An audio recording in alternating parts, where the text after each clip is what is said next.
Hello dear యాప్టర్స్, నేను మీ శ్రవణ్ సార్ని.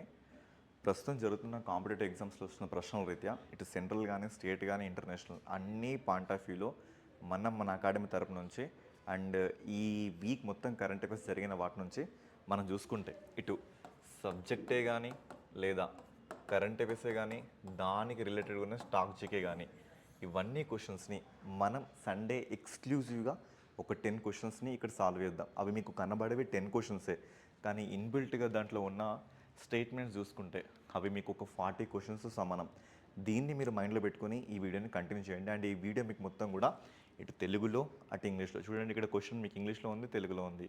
ఈ రెండు point of view some questions నేను ఇంగ్లీష్లో చదువుతా, సమ్ క్వశ్చన్స్ నేను మీకు తెలుగులో చదువుతా. ఎందుకంటే మన కళ్ళ ముందుకి ఇది బైలింగ్వల్ కదా, ఆ పాయింట్ ఆఫ్ వ్యూలో. ఓకేనా? సరే, ఇక స్టార్ట్ చేద్దాం. అండ్ ఈ పీడిఎఫ్ మీకు కావాలనుకుంటే కింద డిస్క్రిప్షన్లో మన అకాడమిక్ గ్రూప్ ఉంది, Telegram, go and grab it. So నా ఫస్ట్ క్వశ్చన్ ఏంటంటే ఇది బ్రిక్స్ గురించి. ఓకేనా? సో బ్రిక్స్ గురించి చూసుకుంటే మనకి బ్రిక్స్ అంటే తెలుసు ఏంటి, Brazil, Russia, India, China, South Africa 2009లో ఎస్టాబ్లిష్ అయింది. 2011లో సౌత్ ఆఫ్రికా జాయిన్ అయింది. దీని అధ్యక్ష పదవికి సంబంధించి ఇక్కడ కరెక్ట్ స్టేట్మెంట్స్ ఎన్ని అడుగుతున్నారు.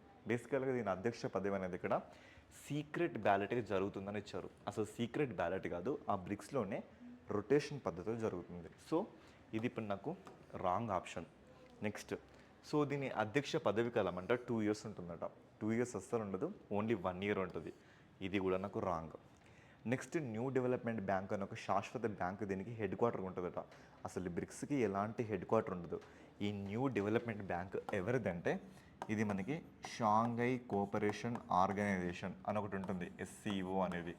ఇది మనకి 2001లో స్టార్ట్ అయింది. అది దానికి సంబంధించింది, దీనిది కాదు. సో ఇది ఇప్పుడు రాంగ్.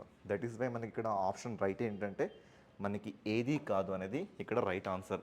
ఇది ఇంతకుముందు మీకు SSC GD కానీ, పోలీస్ కానీ, RRB గ్రూప్ D కానీ అందులో నెంబర్ ఆఫ్ టైమ్స్ దీంట్లో ఉన్న ఏదో ఒక స్టేట్మెంట్ని తీసుకొని మనకి క్వశ్చన్స్ ఫైల్ అయినవి. సో ఇక్కడ ఎందుకు పెట్టి ఎక్స్ప్లెనేషన్ ఇవ్వట్లేదంటే ఆల్రెడీ మనం ఈ 6 రోజుల కరెంట్ అఫైర్స్లో డిస్కస్ చేసేసుకున్నాం అవి. సో అయినా మీకు దాని ఎక్స్ప్లెనేషన్ కావాలనుకుంటే ఇక్కడ నేను మీకు ఇవ్వడం జరిగింది. సో దీన్ని మీరు చూసుకొని నోట్ చేసుకోవచ్చండి. ఓకేనా? యా. సో ఈ క్లాస్ ఉద్దేశం ఏంటంటే ఆ అన్ని క్లాసుల యొక్క సారాంశం ఇక్కడ ఒక క్వశ్చన్స్ రూపంగా మీకు తీసుకొచ్చినాం. ఓకే, ఇప్పుడు సెకండ్ క్వశ్చన్ చదవండి. Exercise DEECET cyclone. So screen shot తీసుకోండి ఇంగ్లీష్లో. ఓకేనా? చూసి మీరు ఆన్సర్ ట్రై చేయండి. సో డిసెట్ సైక్లోన్ అనేది యాక్చువల్గా ఇది భారత్ అండ్ UAE మధ్య జరిగిన ఒక మిలిటరీ ఎక్సర్సైజ్. ఓకేనా? ఇక్కడ సరైన ఆప్షన్స్ ఎన్ని అని అడుగుతున్నారు. సో ఇది UAE అండ్ భారత్ మధ్య జరిగిన ఒక నావికాదళం త్రివిధ దళాల విన్యాసం అంట. కాదు, ఇది ఓన్లీ ఏంటి అంటే ఇది ఓన్లీ మనకి మిలిటరీ ఎక్సర్సైజ్. నెక్స్ట్, దీని ప్రధాన దృష్టి ఏంటి అంటే మనకి, సో ఇక్కడ ఇంగ్లీష్ చదువుతుంది. So fighting in the built up areas అంటే మనకి మొత్తం కూడా fighting in the built up areas and the urban warfares అంటే ఓన్లీ ఇది పట్టణాలలో ఉన్న వార్ఫేర్స్ గురించి మాట్లాడుతుంది. అవునండి, దాని గురించి తీసుకొచ్చినాం మనం. ఈ విన్యాసం అంటే మనకి నార్త్ అట్లాంటిక్ ట్రీటీ ఆర్గనైజేషన్ కింద ఏర్పడ్డదట. లేదు, ఇది దేని కింద ఏర్పడిందంటే యునైటెడ్ నేషన్స్ మ్యాండేట్ చాప్టర్ 7 కింద ఇది మనకి కనబడుతుంది. ఓకేనా? సో ఇక్కడ నాకు ఓన్లీ కరెక్ట్ ఆప్షన్స్ ఎన్ని అంటే ఓన్లీ 1 మాత్రమే నాకు కరెక్ట్ అన్నట్లుగా. Okay, yeah. నెక్స్ట్, సో ఇక్కడ నెక్స్ట్ మీరు చూసుకుంటే సో తెలుగు అయినా ఇంగ్లీష్ అయినా చూసేసుకోండి. ఇప్పుడే కింది వాటిల్లో బ్రిక్స్ కూటమిలో సభ్యులుగా ఉన్న వాళ్ళు ఎవరు? ఇక్కడ బ్రిక్స్ కూటమిలో సభ్యులుగా ఉన్న వాళ్ళు చాలా ఇంపార్టెంట్ అండి. ఒకటి మనకి ఇండోనేషియా, సో నెక్స్ట్ ఇరాన్, అదేవిధంగా మనం చూసుకుంటే సౌదీ అరేబియా, అదేవిధంగా యునైటెడ్ అరబ్ ఎమిరేట్స్, సో చూసుకుంటే ఈజిప్ట్, అదేవిధంగా ఇథియోపియా. వీళ్ళందరూ కూడా మనకి దీంట్లో మెంబర్స్. అర్జెంటీనా అనేది ఒక ఇన్వైట్, ఇది దీంట్లో మెంబర్ కాదు. అందువల్ల నాకు ఇది రైట్ ఆన్సర్, ఇది రైట్ ఆన్సర్, ఇది రైట్ ఆన్సర్, ఇది రైట్ ఆన్సర్. సో కేవలం 4 ఉన్న ఆప్షన్ అంటే మనకి ఇక్కడ ఓన్లీ C మాత్రమే. ఓకేనా? అలా బ్రిక్స్ని మనకి చూసుకోవచ్చు. ఇది దాని ఎక్స్ప్లెనేషన్ అండి. ఓకేనా? ఇది దాని ఎక్స్ప్లెనేషన్. యా. నెక్స్ట్, ఇక్కడ చూడండి, రాజ్యసభ సభ్యత్వానికి సంబంధించి ఇక్కడ కొన్ని ఆప్షన్స్ ఇచ్చా. సో దీంట్లో రాజ్యసభ సభ్యత్వానికి ఉండాల్సిన అర్హతలు ఏంటి? బేసికల్గా రాజ్యసభ గురించి మనకి ఎక్కడ ఉంటుంది? ఆర్టికల్ 80లో ఉంటుంది. ఆ ఆర్టికల్ 80లో మీరు రాజ్యసభకి పోటీ చేయాలంటే మీకు 30 సంవత్సరాలు ఉండాలి. ఇక్కడ 35 సంవత్సరాలు ఇచ్చారు, అందుకు ఇది నాకు wrong option. Okay, second statement, భారత ప్రభుత్వం కానీ రాష్ట్ర ప్రభుత్వం కింద లాభదాయక పదవి కలిగి ఉంటే మీరు అనర్హతకి గురవుతారు. అవునండి, మీరు అనర్హతకి గురవుతారు. ఓకేనా. నెక్స్ట్, ఒక సభ్యుడిని కోర్టు మానసికంగా స్థిరత్వం లేని వ్యక్తిగా ప్రకటించినట్లయితే అతడు అనర్హుడిగా ప్రకటించబడతాడు. అవును, ప్రకటించబడతాడు. ఏంటి ఇప్పుడు మనకి రెండు కరెక్ట్ ఆప్షన్స్ ఉన్నాయి. సో ఆన్సర్ ఏంటి? కేవలం రెండా? కేవలం రెండా? రెండు అని అంటే మాత్రం నువ్వు పప్పులో కాలుస్తున్నట్లే.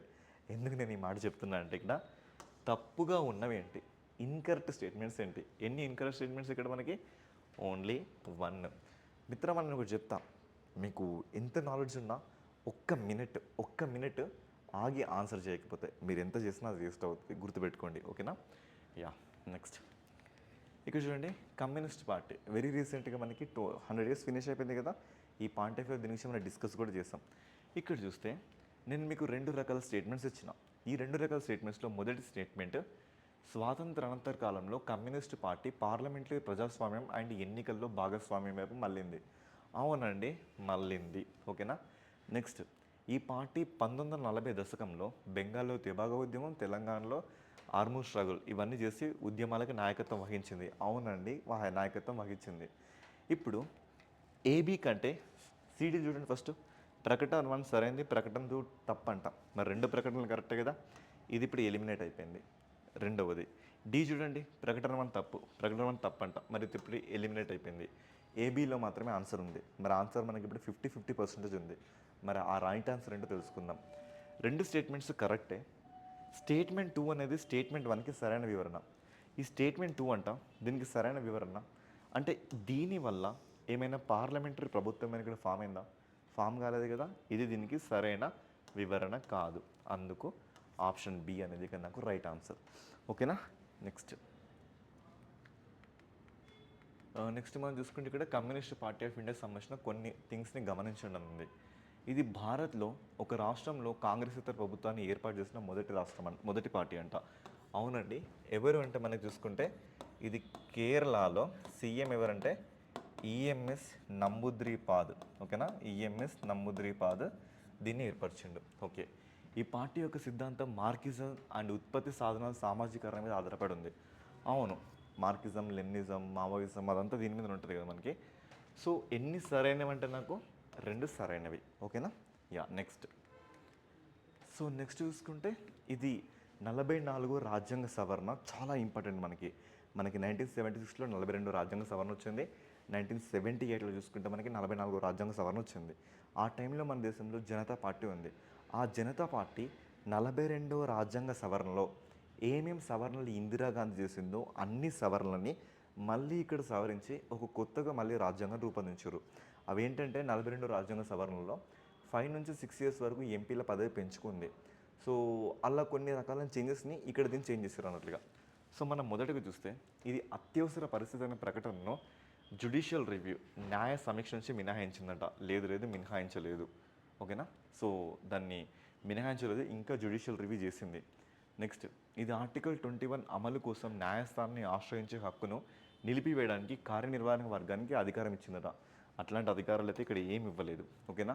నెక్స్ట్ సి, ఇది అత్యవసర పరిస్థితి సమయంలో లోక్సభ పదవీ కాలాన్ని 5 నుంచి 6 సంవత్సరాలు పొడిగించింది. లేదు, ఇది 6 నుంచి 5 సంవత్సరాలు తగ్గించింది. ఇక లాస్ట్ది, this is the right answer. ఇక్కడ ఏంటంటే ఇంటర్నల్ ఎమర్జెన్సీ బదులుగా ఆర్మ్డ్ రెబెలియన్ అనే పాదాన్ని ఇక్కడ యాడ్ చేసింది. ఓకేనా.